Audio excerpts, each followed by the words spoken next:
Hi hello నమస్తే అక్షరం YouTube ఛానల్కు స్వాగతం.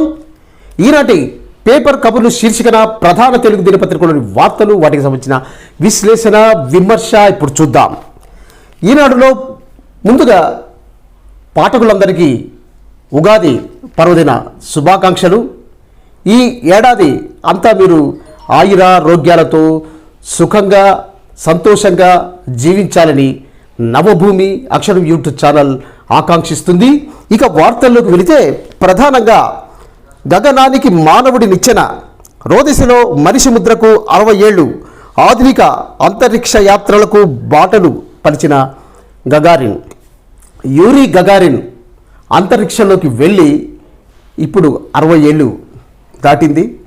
ఈ సందర్భంగా ఈనాడు ఒక కథనం ఇచ్చింది. ఏంటి అని అంటే, ఈ యూరీ గగారిన్ అంతరిక్షంతో వెళ్ళిన మార్గం ఏదైతే ఉందో రాబోయే తరాలకు కూడా అది దర్శనంగా మారింది. మరి కొన్ని యాత్రలు జరిగే అవకాశం కూడా ఉంది. దానికి సంబంధించిన వార్తా కథనం ఉంది. ఇక ఉచ్చు బిగిస్తోంది. మత్తు కేసులో మరికొందరు తెలంగాణ ఎమ్మెల్యేల పేర్లు. పోలీసుల అదుపులో కలహర్ రెడ్డి, విచారణకు సిద్ధమైన రతన్ రెడ్డి, ఆధారాల సేకరణలో పోలీసులు. హైదరాబాద్తో శంకర్ గౌడ సాన్నిహిత్యం. ఈ శంకర్ గౌడ అనే అతను ఇప్పటికే ఈ మత్తు మందుల కేసులో అరెస్ట్ అయ్యాడు. అతనితో చాలామంది సన్నిహిత సంబంధాలు కొనసాగించారు.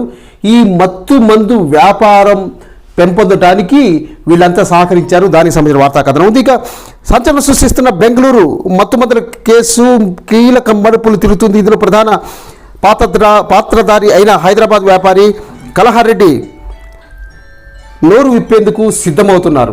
ఈ కలహర్ రెడ్డి నోరు విప్పడానికి సిద్ధమవుతున్నారు. దానికి సంబంధించిన వార్తా కథనం ఉంది. ఇక కోవిడ్పై పోరుకు స్పుత్నిక్ టీకా. దేశీయంగా కోవిడ్-19ని నిరోధించడానికి 3వ టీకాగా స్పుత్నిక్ అందుబాటులోకి రానుంది. రష్యాకు చెందిన ఇది ఆవిష్కరించిన ఈ టీకాపై మన దేశంలో డాక్టర్ రెడ్డిస్ లాబొరేటరీస్ క్లినికల్ పరీక్షలు నిర్వహించింది. ఇది రష్యాకు సంబంధించింది. ఈ టీకా 3వ టీకాగా మన దేశంలో అడుగుపెట్టబోతుంది. రెడ్డి ల్యాబ్స్ ఇది క్లినికల్ పరీక్షలు నిర్వహించింది. అక్కడ విజయవంతం కావడంతో ఈ టీకాని విడుదల చేసేందుకు సిద్ధమవుతున్నారు. అది వార్త. ఇక రైతులపై పిడుగుపాటు, దంపతులతో సహా 6 మృతి.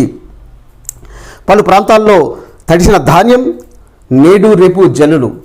ఇది వేసవి కాలంలో అకాల వర్షాలు చివరిగా పంట చేతికొచ్చి రేపో ఎల్లుండో ధాన్యాన్ని ఇంటికి తీసుకోబోతున్న తరుణంలో పడి రైతులను నడ్డి విరుస్తుంది, రైతులను నష్టపరుస్తుంది.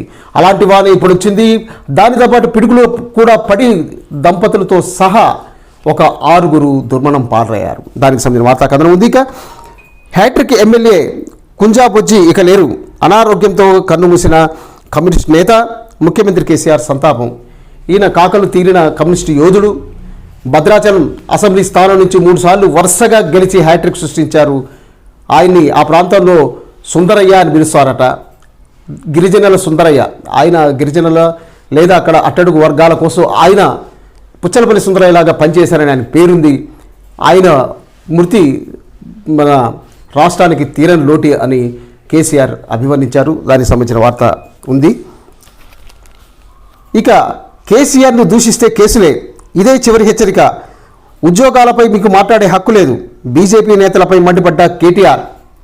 ఇక ఇప్పుడు ఈ ఎన్నికలు ఒకటి, ఆ తర్వాత రాష్ట్రంలో టీఆర్ఎస్ తర్వాత ప్రధాన పార్టీగా నిలవాలనే ఆకాంక్షతో బీజేపీ అధికార పార్టీపై తీవ్ర స్థాయిలో విరుచకపడుతుంది. దానిపైన కేటీఆర్ మండిపడ్డారు. ఏంటంటే కేసీఆర్ను దూషిస్తే ఇక కేసులు పెడతాం, ఇదే చివరి హెచ్చరిక. ఉద్యోగాలపై మీకు మాట్లాడే హక్కు లేదు. ఉద్యోగాల గురించి మాట్లాడే హక్కు లేదు. ఎందుకంటే బీజేపీ కేంద్రంలో ఉన్న బీజేపీ ప్రభుత్వం ఎన్ని ఉద్యోగాలు ఇచ్చారో లెక్కలు తేల్చమని ఇంతకుముందే కేటీఆర్ అడిగి ఉన్నారు. రాష్ట్రంలో ఇప్పటివరకు ఆయన ఎన్ని ఉద్యోగాలు ఇచ్చారో, ఆయన ప్రభుత్వం ఇచ్చిందో ఆయన లెక్కలతో సహా వివరించారు. రేపో ఎల్లుండో మరో నోటిఫికేషన్ వేయబోతున్నారు. అయినప్పటికీ బీజేపీ ఇంతవరకు ఎన్ని ఉద్యోగాలు సాధించిందో చెప్పాలంటూ ఆయన నిలదీస్తున్నారు. ఇక ముందు కేసీఆర్ని ఎవరైనా తిడితే వెంటనే కేసులు పెడతామని చెప్పేసి ఆయన హెచ్చరించారు. దానికి సంబంధించిన వాతావరణం ఉంది. ఇక జానారెడ్డి గెలిస్తే తెరాస గూటికే, అందుకే భాజపాకు ఓటేయండి. బీజేపీ రాష్ట్ర పార్టీ అధ్యక్షుడు బండి సంజయ్ ఈ గుర్రంపోటుకే 250 కోట్లు ఇచ్చామని వెల్లడి. ఈ గుర్రంబోడు అయితే మన జానారెడ్డి ఇప్పుడు ప్రజెంట్ కాంగ్రెస్లో ఉన్నారు, రేపు గెలిస్తే ఖచ్చితంగా తెరాసలోకి వెళ్తారు. ఆయన తెరాసతో ఇప్పటికీ సంబంధాలు కొనసాగిస్తున్నారు. ఆయన కుమారుడు కూడా తెరాస టికెట్ ఇప్పించుకునేందుకు ప్రయత్నం చేశారు అని చెప్పేసి బండి సంజయ్ అంటున్నారు. ఈ సాగర్ ఎన్నికల ప్రచార సభలో ఇది మాట్లాడారు. ఇక మొత్తం కేసుల్లో రెండవ స్థానంలో భారత్ బ్రెజిల్ని అధిగమించిన తీవ్రత. మొత్తం కోవిడ్ కేసులు 1.35, ఇప్పుడు కూడా దరిదాపుల్లో 1,50,000 దాకా వచ్చింది. అంటే 1,50,000కు ఒక 15,000 కేసులు తక్కువ. అది బ్రెజిల్ని కూడా అధిగమించేందుకు సిద్ధమవుతుంది. బ్రెజిల్ మొదటి స్థానంలో ఉంటే కేసుల్లో రెండో స్థానంలో మన భారతదేశం ఉంది. మొత్తం కేసుల్లో రెండవ స్థానంలో భారత్ ఉంది. ఈ కోవిడ్ తీవ్రతను ఇది అర్థం పడుతుంది. దాదాపు బ్రెజిల్ని అధిగమించిన తీవ్రత ఇప్పటి వరకు బ్రెజిలే మనకంటే ఎక్కువ కేసుల నమోదులో ఉంది. ఇప్పుడు దాన్ని కూడా అధిగమించేందుకు మనం సిద్ధంగా ఉన్నాం. ఆ తర్వాత మొత్తం కోవిడ్ కేసులు ప్రపంచవ్యాప్తంగా 1.35 crores. ఇక మన దేశంలో 1,50,000 కూడా దాటింది, అధిగమించాం. అంటే ఎంత? 1,68,912 కేసులు నిన్న 24 గంటల వ్యవధిలో నమోదయ్యాయి. ఇక ఇప్పటి వరకు ఇదే అత్యధికం. 24 గంటల్లో 904 మంది మృతి చెందారు. అంటే దాదాపు 1000కి వచ్చేస్తుంది. అది 1,00,000 దాటింది. 2 లక్షల 2 లక్షల వైపు మనం పరుగు తీస్తున్నాం. ఇది కోవిడ్ తీవ్రతను చూపిస్తుంది. ఇక తుదిమెరుగుల్లో దళిత అధ్యయన కేంద్రం జూబ్లీ హిల్స్ నియోజకవర్గం ఎస్పీఆర్ హిల్స్లో రాష్ట్ర ప్రభుత్వం ప్రతిష్టాత్మకంగా చేపట్టిన దళిత అధ్యయన కేంద్రం భవన నిర్మాణం తుది మెరుగులు దిద్దుకుంటుంది. 10 ఏళ్ల కింద కేసీఆర్ 5 ఏళ్ల కిందట కేసీఆర్ భూమి పూజ చేసిన ఈ భవనానికి 21 కోట్ల అంచనాతో వ్యయంతో 9 అంతస్తుల్లో నిర్మిస్తున్నారు. సాంఘిక సంక్షేమ శాఖకు చెందిన ఈ కేంద్రం రాష్ట్రంలోనే ప్రత్యేక ఆకర్షణగా మారనుంది. దళిత అధ్యయన కేంద్రాన్ని ఒక 5 ఏళ్ల కిందట ముఖ్యమంత్రి కేసీఆర్ ప్రారంభోత్సవం చేశారు. అది తుది మెరుగులు దిద్దుకుంటుంది. 9 అంతస్తుల ఈ భవనం రాష్ట్రానికే లేదా హైదరాబాద్కే ఆకర్షణగా మారనుంది. దానికి సంబంధించిన వార్తా కథనం ఉంది. ఇక ప్రధానంగా ఆంధ్రజ్యోతి తెలుగు దినపత్రిక తీసుకుంటే 3వ టీకా రెడీ. ఈ స్పుత్నిక్ వ్యాక్సిన్కు అనుమతి ఇవ్వాలంటే నిపుణుల బృందం సిఫార్సు చేసింది. ఇది రష్యా అభివృద్ధి చేసింది. దీన్ని మన రెడ్డి ల్యాబ్స్ వాళ్ళు దీన్ని క్లినికల్ టెస్ట్ చేసి విజయవంతంగా ప్రయోగించారు. దానికి అనుమతించాలని చెప్పేసి కోరుతున్నారు. దానికి సంబంధించిన వార్తా కథనం. ఇంకా యువతపై కరోనా పంజా. ఆసుపత్రిలో చేరుతున్న వారిలో 40% వారే పాజిటివ్లో 25-40 ఏళ్లలోపు వారే. సిగరెట్, మందు, భోజనం షేరింగ్తో ముప్పు. వాస్తవానికి ఈ యూత్ అంటే దాదాపు 16 ఏళ్ళ నుంచి మొదలుకొని 45 అంటే 30 ఏళ్ల వరకు వాళ్ళు ఏం చేస్తుంటారు? ఎక్కువగా భోజనం కానివ్వండి, మందు కానివ్వండి, ఆ తర్వాత సిగరెట్లు కానివ్వండి షేర్ చేసుకుంటారు. ఒకరి నుంచి ఒకరు సిగరెట్ తాగిన తర్వాత అదే సిగరెట్ తీసుకొని ఇంకా 2-3 తాగుతుంటారు. అదేవిధంగా మందు కూడా ఒకరు తాగిన గ్లాసులో నుంచి అదే గ్లాసుని మళ్ళీ తాగటం, లేకపోతే భోజనం కూడా ఏం చేస్తుంటారు? షేరింగ్ చేసుకుంటారు. ఇలాంటి అలవాట్ల వల్ల ఈ కరోనా త్వరగా వాళ్ళకు వ్యాపించిందట. దాదాపు ఇప్పుడు ఆసుపత్రులలో బెడ్లలో ఉన్న వాళ్ళంతా 21 నుంచి 45 ఏళ్ల మధ్య వారే. అయితే ఈ కరోనా వారి మీద పంజా చూపిస్తుంది. అయితే సరే ఇమ్యూనిటీ పవర్ ఉండొచ్చు, కానీ ఎక్కువగా కరోనా బారిన పడుతున్న వాళ్ళే అని చెప్పేసి దానికి సంబంధించిన కథనం ఉంది. ఇక టీకా వ్యూహం మారాలి. 45 లోపు వాళ్ళకి ఇవ్వకుంటే ఉపయోగం ఏమిటి? 26 ఏళ్ళు ఉన్న వాళ్ళందరికీ ఇవ్వాలన్న రాష్ట్ర సర్కార్ 18 దాటిన వారందరికీ ఇవ్వాలని కోరుతున్న IMA ఇది ఒక ప్రతిపాదన చేస్తున్నారు. రాష్ట్ర ప్రభుత్వం ఏమంటుందనంటే 25-26 ఏళ్ళు నిండిన వాళ్ళందరికీ టీకా ఇవ్వాలంటుంది. అదేవిధంగా IMA ఏముంటుందంటే 18 ఏళ్ళు నిండిన వాళ్ళు కూడా టీకా ఇవ్వాలని కోరుతుంది. దానికి సంబంధించిన వార్తా కథనం. ఇక మహాపతనం. కరోనా దెబ్బకు సూచీలు క్రాష్. సెన్సెక్స్ 1,708 పాయింట్లు డౌన్. నిఫ్టీ 524 పాయింట్ల పతనం. 2021లో ఇదే అతిపెద్ద క్షీణత. 8.77 లక్షల కోట్లు హాంపట్. ఇన్వెస్టర్లు నిండా మునిగారు ఈ కరోనా కారణంగా. దాదాపుగా 8.77 లక్షల కోట్లు బూడిదలు పోసిన పన్నీరైంది. ఇన్వెస్టర్లు తలలు పట్టుకుంటున్నారు. అది స్టాక్ మార్కెట్లో జరిగిన తీవ్ర పరిణామం. ఇది ఈ ఏడాదిలో ఇది రెండవది. ఇక తిరుపతి సభలో బాబు సభపై రాళ్లు విసిరారు. ఆ రాళ్లు ఆయన కూడా తగిలాయి. వాహనం మీద కూడా రాళ్లు విసిరారు గుర్తు తెలియని వ్యక్తులు. ఈ సందర్భంగా ఆయన టీడీపీ కార్యకర్తల గాయాలు, పోలీసుల ప్రేక్షక పాత్ర, వాహనం దిగి రోడ్డుపై చంద్రబాబు బైఠాయింపు, ఎస్పీ వచ్చేదాకా ఆందోళన విరమించేది లేదన్న పట్టుదల, పోలీసుల అభ్యర్థనతో కాలినడకన ఎస్పీ ఆఫీస్కి, ఆయన లేకపోవడంతో అదనపు ఎస్పీకి ఫిర్యాదు, ఈసీ దృష్టికి తీసుకెళ్తామన్న హెచ్చరిక. చంద్రబాబు నాయుడు సభ ఆ వాహన శ్రేణుల మీద ఆయన సభ మొదలుపెట్టారు. ఈ లోపల రాళ్ల దాడి జరిగింది.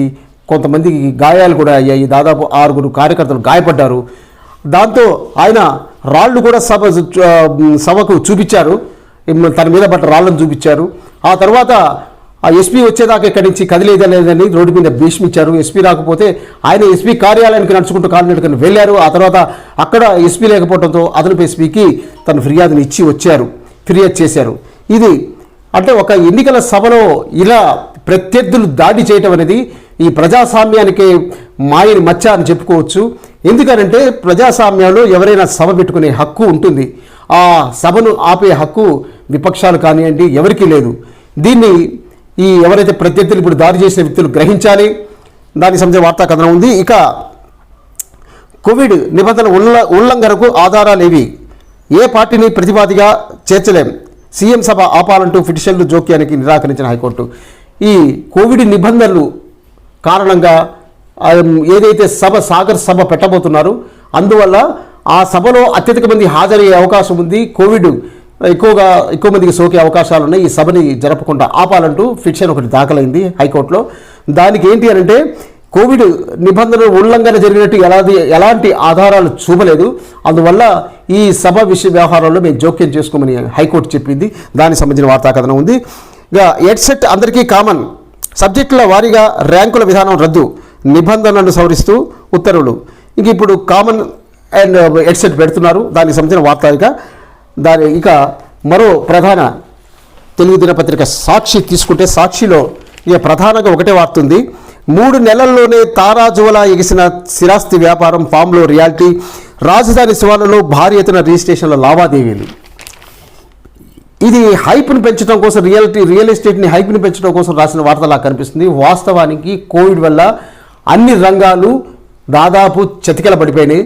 అయితే సాక్షిలో మాత్రం ఈ ఇటీవల కాలంలో వస్తున్న వార్తలు ఏంటి అంటే స్థిరాస్తి రంగం విపరీతంగా పెరిగిపోయింది, ఆఫీస్ స్పేస్లకు అద్దెలు పెరిగిపోయాయి, ఆ తర్వాత ఈ ఇండిపెండెంట్ హౌస్లు కూడా రేట్లు పెరిగాయి అని చెప్పేసి వార్తలు రాస్తూ వచ్చింది. అదే క్రమంలో వస్తున్న వార్త ఇది.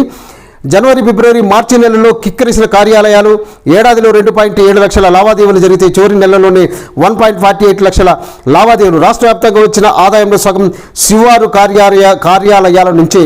Rangareddy first, Medchal next, RR లాంటి ప్రతిపాదనలు అభివృద్ధితో పెరిగిన లావాదేవీ. ఇప్పుడు ఆర్ఆర్ఆర్ రీజనల్ రింగ్ రోడ్ ఏర్పాటుతో ఈ లావాదేవీలు పెరిగాయని ఒక వార్త. ఎందుకంటే ఫామ్లో రియాలిటీ అంటే ఫామ్ అంటే ఇక్కడ ఫామ్ హౌస్లు, ఏదైతే శివారు ప్రాంతాల్లో ఎక్కువగా ఫామ్ హౌస్లు ఉన్నాయి అక్కడ ఎక్కువగా ఈ రియల్ ఎస్టేట్ పెరిగిందని చెప్పేసి చెప్తూ ఇక్కడ ఒక వార్త. ఇక చంద్రబాబు నాయుడు మీద జరిగిన దాడి అనేది కేవలం వేశాడు చంద్రబాబు అని చెప్పేసి దానికి సంబంధించిన ఒక ఖాతా ఉంది. ఎన్నికల వేళ ఎన్నెన్ని వేషాలో ప్రచారంలో తనపై రాయి విసిరారని తిరుపతి సభలో చంద్రబాబు హైడ్రామా, రోడ్డుపై ఉన్న రాయిని తీసి చూపిస్తూ తనపై దాడి జరిగిందంటూ బైఠాయింపు, ఎవరికి ఏమీ కాకపోయినా ఏదో జరిగిందన్నట్టు హడావుడి, Z+ భద్రత ఉన్నప్పటికీ తనకు రక్షణ లేదంటూ పోలీసులతో వాగ్వాదం, డిపాజిట్ దక్కించుకునేందుకు సానుభూతి కోసం సరికొత్త డ్రామా. ఇది ఇక సాక్షి కథనం ఇలా ఉంది. ఎందుకంటే వాళ్ళకు అనుకూలంగా రాసుకుంటారు. ఈ పత్రిక పార్టీకి అనుబంధంగా ఉన్న పత్రికలు పార్టీకి అనుకూలంగానే వార్తలు రాసుకుంటారు. అలాంటివి వచ్చిన వార్త.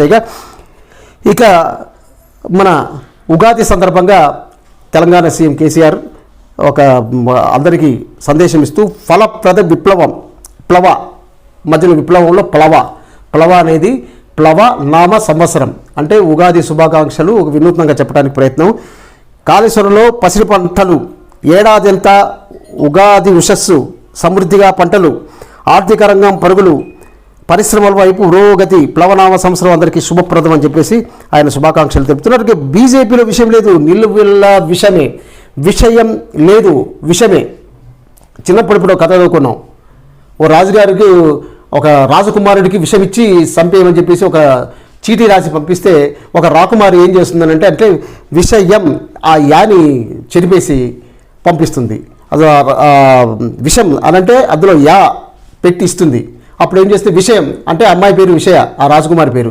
ఆ విషయం ఇచ్చి విషయము ఇచ్చి పెళ్లి చేయమని అర్థం వస్తుందని విషయకినిచ్చి పెళ్లి చేసేస్తారు. అది కథ. ఇక్కడ కూడా అలాంటి మంచి హెడ్డింగ్ పెట్టారు. బీజేపీలో విషయం లేదు, నిలువెలా ఉన్నది విషయమే. 6 ఏళ్లలో దేశంలో ఒక్క ఉద్యోగం కూడా ఇవ్వలేదు. ఇక్కడ యువతను రెచ్చగొడుతున్న రాష్ట్ర బీజేపీ నాయకులు కేసీఆర్పై ఇష్టం వచ్చిన మాట్లాడుతూ ఊరుకునేది లేదు. 100 తప్పులు దాటితే శిశుపాలనకు పట్టినకైతే వారికి బీజేపీపై నిప్పులు జరిగిన పురపాలక శాఖ మంత్రి కేటీఆర్. ఇక మరో ఒక ఎక్స్క్లూజివ్ స్టోరీ అనుకోవచ్చు. ఏంటి అంటే ఆ శిల్పం రుద్రమదేన. పొలాసలలో అద్భుత వీరగల విగ్రహం రుజువులు పరిశీలిస్తే రాణి రుద్రదేవి ప్రతీకలాగా ఉందంటున్న చరిత్రకారులు.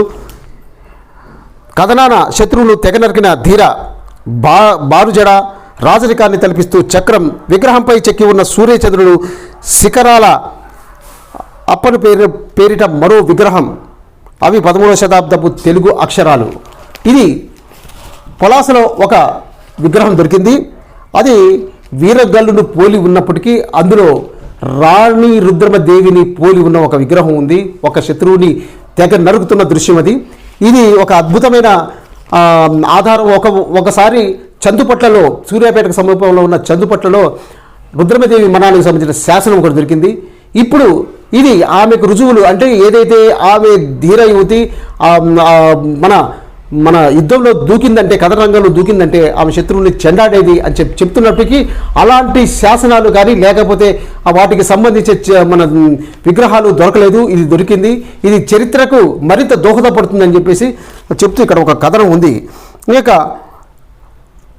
Corona danger bells. దేశవ్యాప్తంగా యూకే డబుల్ మ్యూటేషన్ వైరస్. ఎదురుపడి మాట్లాడుకోవటం అసలు వద్దు, దానికి బదులు ఫోన్లో మెసేజ్లు పంపుకోండి. సిసిఎంబి డైరెక్టర్ రాకేష్ శర్మ సూచన. ఇది ఇక పరిస్థితి రాబోయే రోజుల్లో ఇప్పటిదాకా సామాజిక దూరం పాటిస్తున్నాం, ఇక సామాజిక దూరం లేదు, ఎదురుగా కూర్చొని మాట్లాడే పరిస్థితి లేదు. ఇలాంటి కరోనా ఒకటి వ్యాప్తిలోకి వస్తుంది, జాగ్రత్తగా ఉండండి, ఫోన్లోనే మెసేజ్లు పంపించుకోండి, ఫోన్లోనే మాట్లాడండి అని సిసిఎంబి డైరెక్టర్ రాకేష్ మిశ్రా చెప్తున్నారు. ఇక ప్లాట్ఫామ్ టికెట్ను 50 రూపాయలకు పెంచింది రైల్వే, దక్షిణ మధ్య రైల్వే. అసలే ఇప్పటికే కరోనాతో జనం ఆ డబ్బులు లేక, ఆ ఉపాధి లేక నానా పాటలు పడుతుంటే రేట్లు పెంచి విరోధిస్తుంది ఈ రైల్వే శాఖ. దీనికి సంబంధించిన వార్తా కథనం ఉంది. ఇక నవభూమి తీసుకుంటే దీదీపై నిషేధం. ఆమె మాట్లాడిన వ్యాఖ్యలని దృష్టిలో తీసుకుని ఈసీ ఏం చేసిందంటే 24 గంటల పాటు ప్రచారం చేయకుండా నిరోధించింది. ఇది నవభూమి తెలుగు దినపత్రికలో బ్యానర్ వేశారు. దీనికి సంబంధించిన వార్తా కథనం ఉంది. ఇక ఈ ఏదైతే వామపక్షాలు నాగార్జున సాగర్ ఉప ఎన్నికల్లో అధికార పార్టీకి మద్దతు ప్రకటించాయి. ఏదైతే అధికార పార్టీ అభ్యర్థి ఎవరు మన నోముల నరసింహయ్య కుమారుడు భగత్కు ఓట్లు వేయాలని చెప్పేసి ఇప్పుడు వాళ్ళు అభ్యర్థిస్తున్నారు. ఎప్పుడైనా ఇప్పుడు ఒకప్పుడు ప్రజా ఉద్యమాలకు వెన్నుదన్నుగా నిలిచిన వామపక్షాలు ఇలా ప్రతి పార్టీకి తోకగా మిగిలిపోవటం ఆ పార్టీకి చెందిన వారికే చాలా ఆశ్చర్యాన్ని కలిగిస్తున్నాయి. వాస్తవానికి ఒకప్పుడు ఎంత బలమైన పార్టీలుగా తెలంగాణలో, ముఖ్యంగా తెలంగాణలో నిలిచింది. అయితే తెలుగుదేశం పార్టీకి, ఆ తర్వాత కాంగ్రెస్కు ఇలా ఎవరికి పడితే వాళ్ళకు ఇప్పుడు వైసీపీ కూడా మద్దతు ఇవ్వడానికి కూడా సిద్ధమవుతున్నాయి. ఇలా తోక పార్టీలుగా నిలిచి తమ అస్తిత్వాన్ని కోల్పోయే ప్రమాదాలను తెచ్చుకున్నాయి. ఈరోజు సింగిల్గా సిపిఐ కానివ్వండి, సిపిఎం కానివ్వండి ఒక చోట నిలబడి గెలిచే పరిస్థితి లేదు. ఎందుకంటే కార్యకర్తలు రోజు రోజుకు వెళ్తున్నారు, నాయకులే వెళ్ళిపోతున్నారు. అలా పార్టీ నుంచి విభేదించి వచ్చిన వ్యక్తే నోముల నరసింహయ్య. ఆయన ఒక చిత్తశుద్ధి ఉన్న కార్యకర్తగా ఆ పార్టీలో ఎదిగి నగరికల స్థానం నుంచి గెలిపొందారు. ఆ తర్వాత అక్కడి నుంచే ఆయన ఆ పార్టీలో జరుగుతున్న ఏదైతే గొడవలు ఉన్నాయో వాటి నుంచి ఆయన విభేదించి, ఆ పార్టీ వైఖరిని విభేదించి బయటకు వచ్చేసి టీఆర్ఎస్లో చేరారు. టీఆర్ఎస్ నుంచి ఆయన నాగార్జున సాగర్లో గెలుపొందారు. అనారోగ్యంతో మృతి చెందిన తర్వాత ఆయన కుమారుడికి అక్కడ టికెట్ ఇచ్చారు. అయితే ఆయనతో ఉన్న సాన్నిహిత్యం కారణంగానో లేకపోతే వాళ్ళకి ఇప్పుడు గత్యంతరం లేని పరిస్థితుల్లో వాళ్ళు అధికార పార్టీకి మద్దతు ఇస్తున్నారు. అది దానికి సంబంధించిన వార్తా కథనం ఉంది. ఇవి ఈనాటి ముఖ్యమైన వార్తలు, వాటికి సంబంధించిన విమర్శ విశ్లేషణ చూసాం. ఈ వీడియోని మీరు navabhoomi.net కూడా వీక్షించవచ్చు. అలాగే సోషల్ మాధ్యమాల్లో కూడా, అంటే ఫేస్బుక్, ట్విట్టర్, ఇన్స్టాగ్రామ్లలో కూడా ఈ వీడియో మీకు లభిస్తుంది. ఈ వీడియో మీకు నచ్చినట్లయితే లైక్ చేయండి, షేర్ చేయండి, సబ్స్క్రైబ్ చేయండి. అక్షరం యూట్యూబ్ ఛానల్ ప్రోత్సహించండి. ఏవైనా ఉంటే ఫీడ్బ్యాక్ రూపంలో మీరు కామెంట్లు పెట్టండి. Thank you.